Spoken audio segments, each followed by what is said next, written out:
नमस्कार दोस्तों, welcome to Topper Psyche. Union cabinet ने पार्लियामेंट की नई बिल्डिंग को मंजूरी दे दी है। आज हम इस डेवलपमेंट के बारे में पढ़ेंगे और क्या है सेंट्रल विस्टा प्रोजेक्ट, इसके बारे में भी पढ़ेंगे। तो चलिए शुरू करते हैं। इस लेक्चर की पीडीएफ आप हमारी वेबसाइट toppercycle.com से ले सकते हैं और चैनल को सब्सक्राइब और लाइक करना मत भूलिएगा। देश की बढ़ती हुई आबादी को देखते हुए भारत सरकार ने फैसला लिया कि वह पार्लियामेंट की एक नई बिल्डिंग कंस्ट्रक्ट करेंगे, जिसमें एमपीज और लोअर हाउस और अपर हाउस की जो सीटें हैं उनको भी इंक्रीज किया जाएगा। और हाल ही में यूनियन कैबिनेट में भी इसे मंजूरी दे दी। तो अगर हम प्रोजेक्ट की बात करें तो इस प्रोजेक्ट को 861 करोड़ रुपए सैंक्शन किए गए हैं और इस प्रोजेक्ट की बिडिंग हुई थी, जिसमें टाटा ग्रुप ने 861 करोड़ में नई बिल्डिंग डेवलप करने का प्रस्ताव पेश किया और टाटा ग्रुप ने कहा हम इस नई बिल्डिंग को 21 महीनों में तैयार कर देंगे। और दूसरी तरफ देखें तो लार्सन एंड ट्यूब्रो जो कि इंडियन कंपनी है, उन्होंने 865 करोड़ का प्रोजेक्ट की कंस्ट्रक्शन की कॉस्ट बताई थी।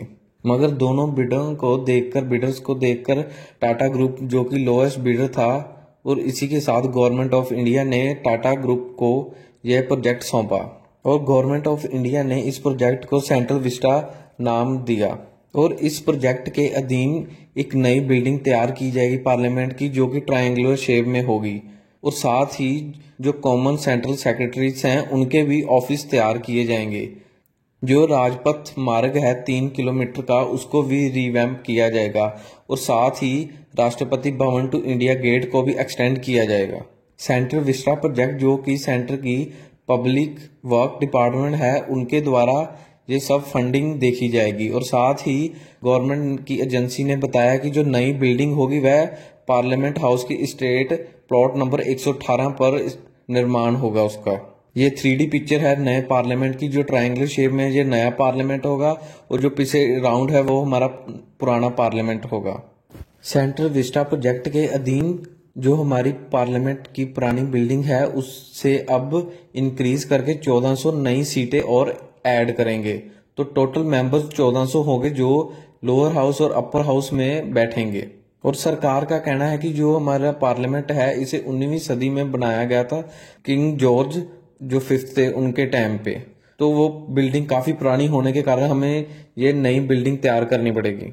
और सरकार ने यह पूरे स्ट्रक्चर का ब्लूप्रिंट रिलीज किया है, जिसमें हम देख सकते हैं हमारा पुराना पार्लियामेंट और साथ ही जो राष्ट्रपति भवन से लेके और नॉर्थ ब्लॉक और साउथ ब्लॉक की जो सभी रो है वहां पर भी एक नए ऑफिस तैयार किए जाएंगे। और भारत सरकार बिल्डिंग को डिमोलिश कर देगी और जैसे शास्त्री भवन और कृषि भवन को किया था। उनका साथ यह भी कहना है कि हम इसलिए उन्हें डिमोलिश करेंगे क्योंकि हमें और नए सेंट्रल सेक्रेटरी के ऑफिस भी इंक्रीज करने हैं, इसी कारण हमें यह बिल्डिंग्स डिमोलिश करनी पड़ेंगी। हिस्ट्री देख लेते हैं। हमारा आज का पार्लियामेंट जो कि किंग जॉर्ज 5th ने डेवलप किया था 1911 में, जो कि 20वीं सदी में किया गया था।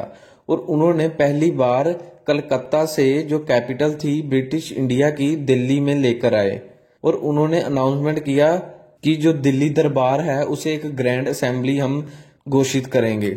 और दिल्ली दरबार को हर बार किंग जॉर्ज 5 ही होस्ट करते थे। After the coronation King George 5 उन्होंने नॉमिनेट किया एडविन लुटियन को to construct a new capital city in Delhi. और एडविन लुटियन जो कि आर्किटेक्ट थे, उन्होंने दिल्ली को एक नई कैपिटल कंस्ट्रक्ट की और उन्होंने ही पार्लियामेंट का एक नया नक्शा तैयार किया। अगर हम करंट पार्लियामेंट हाउस की बात करें जहां पर राष्ट्रपति भवन है, और राष्ट्रपति भवन को एडविन लुटियंस ने ही डिजाइन किया था। अगर हम सेक्रेटरीज जो डिप्लोमेट्स उनके नॉर्थ और साउथ ब्लॉक की बात करें तो उसे हर्बर्ट बेकर ने डिजाइन किया था। ये भी 20वीं सदी में ही सभी को डिजाइन किया गया। हर्बर्ट बेकर और एडविन लुटियंस ये दोनों आर्किटेक्ट्स थे। According to Central Vista Project, Parliament House, Rashtrapati Bhavan, North and South Block, India Gate are National Archives हैं इंडिया की। तो प्लान देख लेते हैं, प्लान क्या है। जो नॉर्थ ब्लॉक और साउथ ब्लॉक है उन्हें म्यूजियम में कन्वर्ट किया जाएगा। भारत सरकार का कहना है कि हम जो ब्लॉक्स हैं इनको हम डैमेज नहीं करेंगे और साथ ही ये एक टूरिस्ट अट्रैक्शन भी होगा। जब नई बिल्डिंग पार्लियामेंट की तैयार हो जाएगी तो जब पुराना पार्लियामेंट होगा वहां पर हम टूरिस्ट के लिए इंतजाम करें, उसे भी एक म्यूजियम की तरह कंस्ट्रक्ट कर देंगे और म्यूजियम में कन्वर्ट कर देंगे। और साथ ही जो राष्ट्रपति भवन का एरिया है उसे बायोडाइवर्सिटी में कन्वर्ट कर देंगे, जहां पर कि बहुत सारे जो हमें ऑक्सीजन देते हैं पेड़, उनको लगाया जाएगा वहां पर।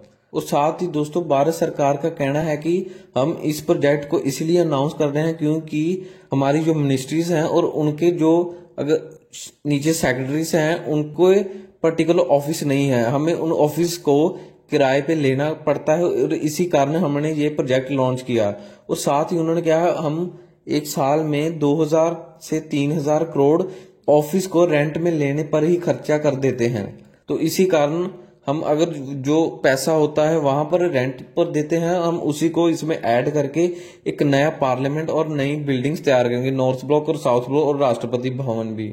और साथ ही उन्होंने कहा कि जैसे हमारे देश की पॉपुलेशन इंक्रीज हो रही है और उसे मद्देनजर रखते जो हम सेंसस करेंगे और उसके अकॉर्डिंग जो लोकसभा और राज्यसभा में सीट्स और भी इंक्रीज होगी मेंबर्स ऑफ पार्लियामेंट की। सो फॉर द टाइमिंग ये है एंड इस वीडियो का लेक्चर को सब्सक्राइब और लाइक करना मत भूलिएगा। धन्यवाद।